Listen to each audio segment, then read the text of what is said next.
வணக்கம். விரிந்த பார்வையின் இன்றைய காலை நேர செய்திச் சுருக்கம். வாசிப்பவர் சூர்யா தேவி.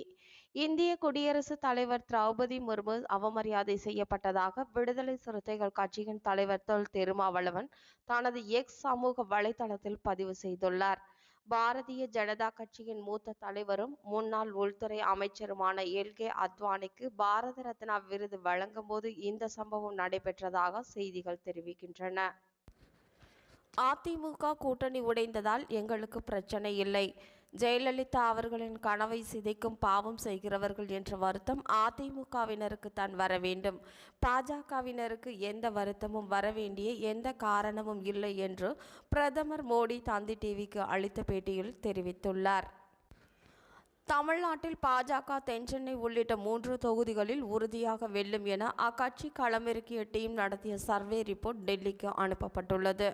இந்த சர்வே முடிவுகள் இப்போது தமிழ்நாடு பாஜகவில் தனக்கு எதிரான வழக்கை 3 மாதத்தில் விசாரித்து முடிக்க சென்னை உயர்நீதிமன்றம் உத்தரவிட்டதற்கு எதிராக முன்னாள் அமைச்சர் செந்தில் பாலாஜி தொடர்ந்து மேல்முறையீட்டு மனு மீது பதில் அளிக்க அமலாக்கத்துறைக்கு உச்சநீதிமன்றம் நோட்டீஸ் அனுப்பியது.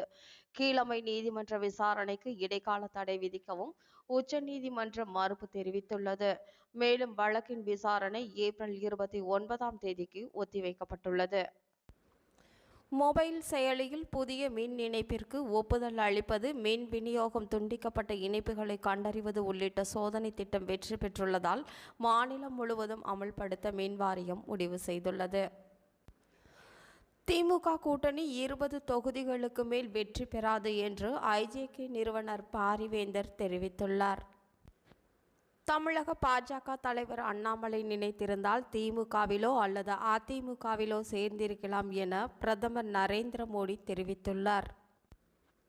தமிழக பாஜக தலைவர் அண்ணாமலை என்னுடைய ஸ்லீப்பர் செல் தான் என்றும், என் தம்பி அண்ணாமலை என் கட்சி வெற்றிக்காக வேலை செய்கிறார் என்றும் நாம் தமிழர் கட்சியின் தலைமை ஒருங்கிணைப்பாளர் சீமான் மதுரையில் நடந்த தேர்தல் பிரச்சாரத்தில் தெரிவித்துள்ளார். இத்துடன் இன்றைய செய்திச்